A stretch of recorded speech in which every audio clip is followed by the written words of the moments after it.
Hello everyone, it's Ben here. I just wanted to come on because it's been a while since I've done a channel update and a lot of things have changed since then.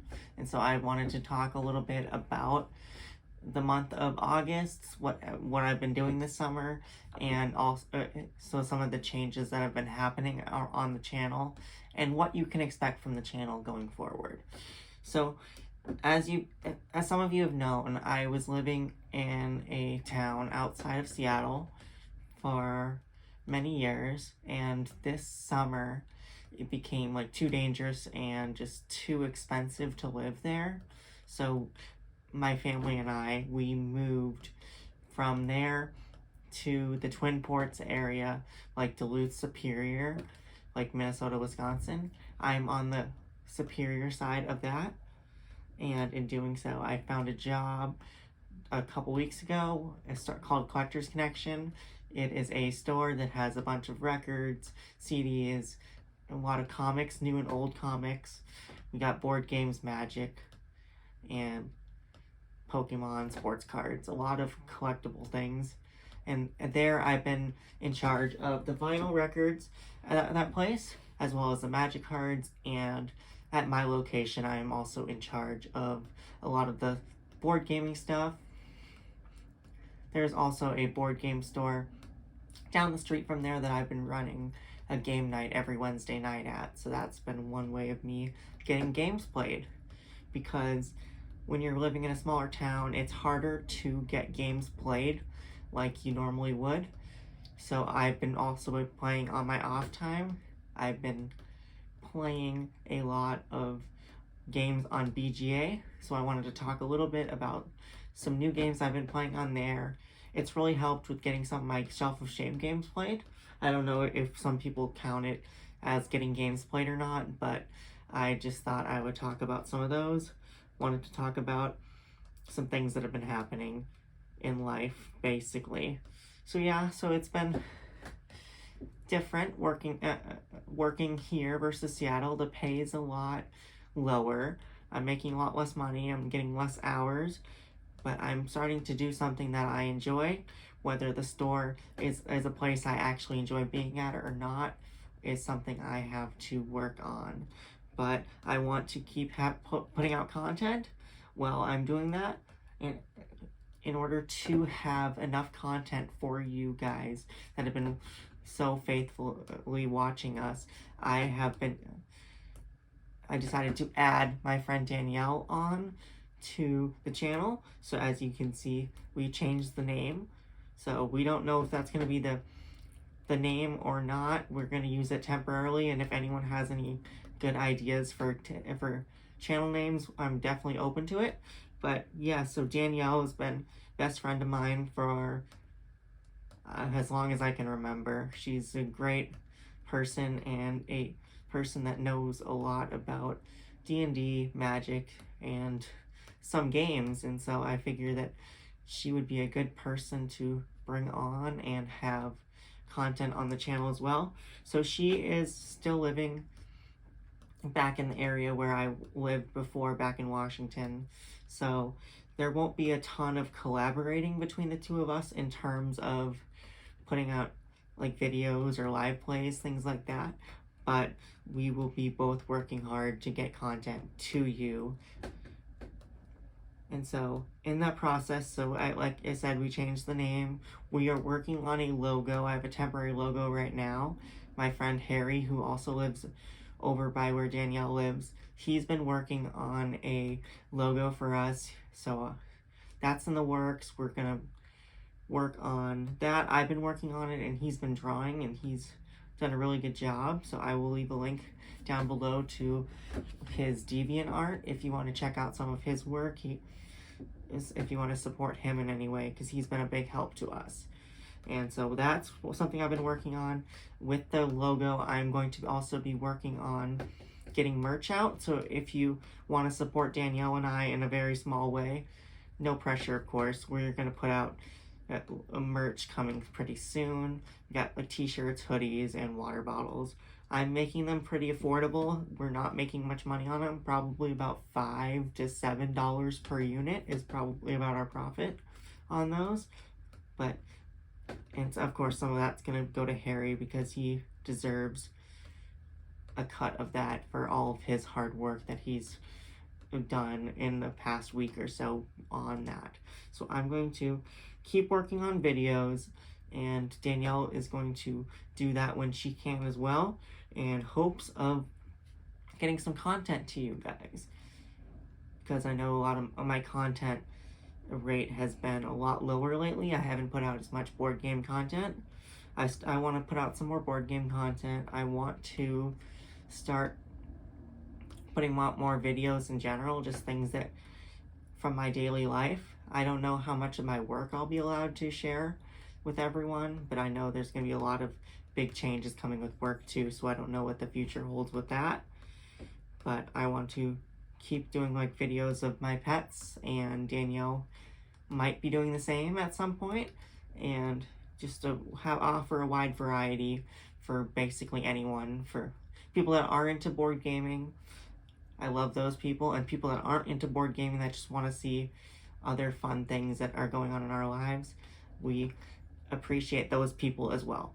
And so also I've been reaching out to publishers about games, getting review copies of games for me to review and play. Some of them I've played on BGA and contacted the publisher, and other games I've just been interested in and wanting to review. And so I've been contacting publishers.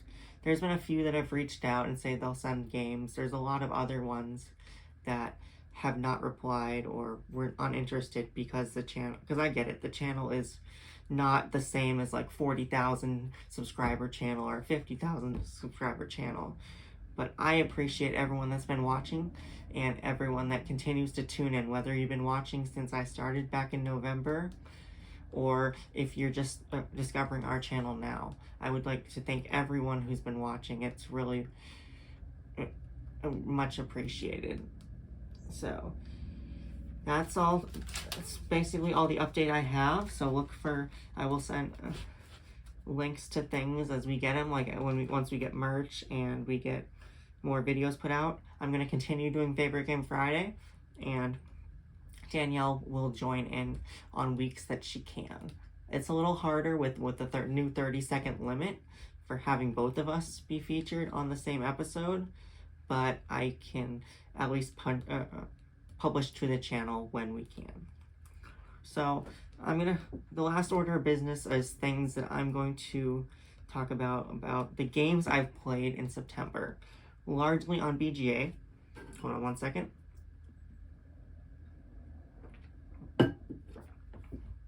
So on Board Game Arena and in person, mostly on Board Game Arena, I've logged 100 plays this month. So I played a lot on BGA, a lot of shorter games that don't take as long to play. And I've played 51 unique games and a lot of new games. So I figure I would talk about the 10 new games that I've played that are my favorite.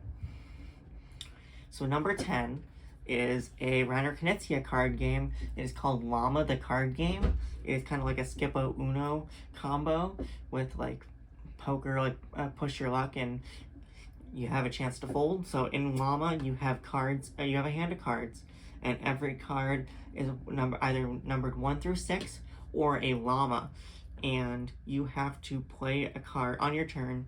You can do one of 3 things. You can play a card that's either the same number or 1 number higher than the card in the center. You can draw a card, or you can fold and pass for the round. And the goal is to have as few cards as possible, with each card having a point total 1, 2, 3, 4, 5, or 6, or llamas, which are worth 10 points. And you're trying to get rid of your cards as quickly as possible and fold when you have a low number. Number 9 is a push your luck game that I've enjoyed. It was kind of surprising to me, and that was Inking Gold. It is a game in which you are on your turn. Everyone is simultaneously selecting whether you explore further or or you leave the mines with treasure. So you're trying to get as much treasure as you can before you reveal 2 of the same trap, and you bust, and then you lose everything. So it's a neat little push your luck game that's easy to learn, and I think would be great for families. Number 8 is a game I hope to review in the future, and that is Soloween, it's called. It is a Asian game in which you have little ghost disc. It's an abstract strategy 2-player game, which you have 2 colored discs. One side is green and one side is orange, and they're ghost designs. And you have this 4x4 grid, and you're playing them, and you're trying to get 4 of the same type in a row. The trick is whenever you play a disc of a certain color, all the orthogonally adjacent discs are flipped to the other side. So you're trying to get 4 of the same color in a row on your turn to win. And players just take turns placing a disc and choosing which side they want to play it on. I want to do a review on that if I can get a copy of that at some point. I know it has to be imported from Asia, so that might be a little tricky, but I will reach out to the publisher, see if I can get a review copy of that. Number 7 is another game from BGA that I played. It's a cute game by Emma Larkins, who also is from Seattle area, and she had a game called Abandon All Artichokes, published by Gamewright.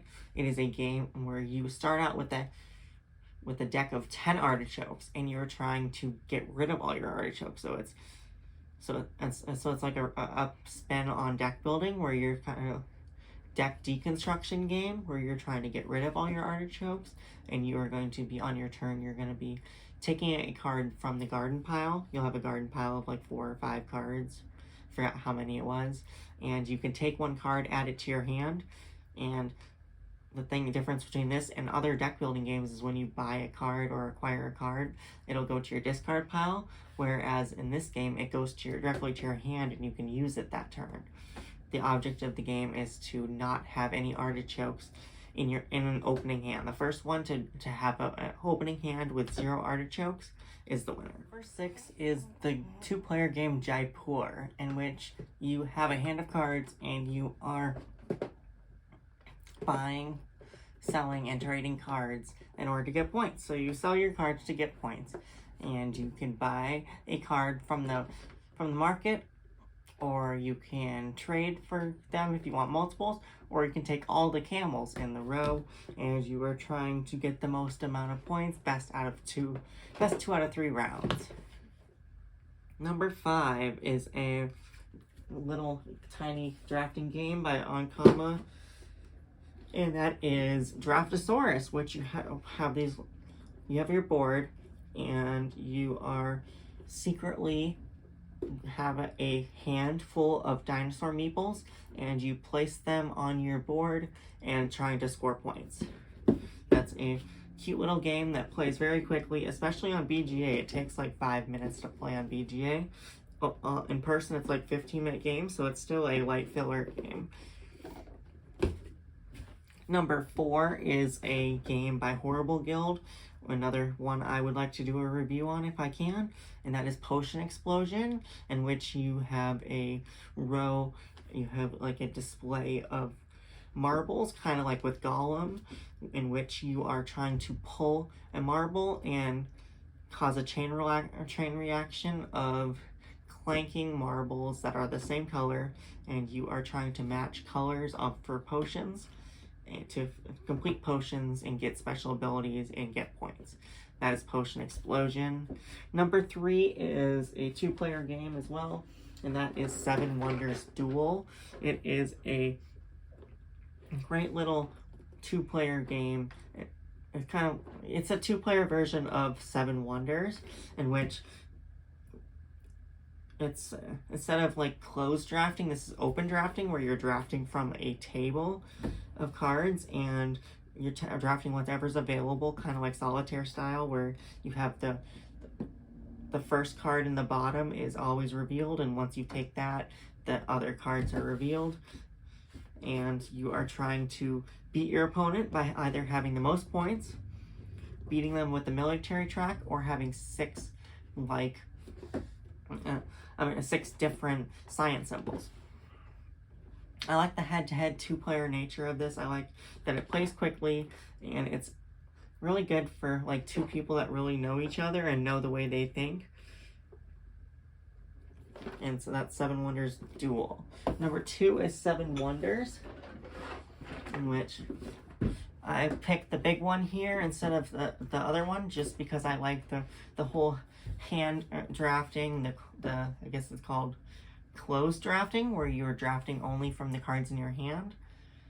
And I like in this one that you don't know like what the other people have, and the other people don't know what you have, and so you're also not forced to rely only on the table in front of you, and the choices you make seem a little bit less meaningful, I guess, because you aren't forced to take things, and with a 2-player, there's more things to pass. There's less things to pass, so I like that you aren't forced to take things that you don't want in 7 Wonders versus 7 Wonders Duel, where every decision you make is very meaningful in determining what you're taking, where this one you can actually focus on your own strategy, versus in 7 Wonders where you're forced to conform to what your opponent wants to do. So that's a fun one. I definitely enjoy both of them. As 7 Wonders does not play 2 players, Duel does, so I like that it has 2 players, so it's easier to table in person. But 7 Wonders is also a great experience.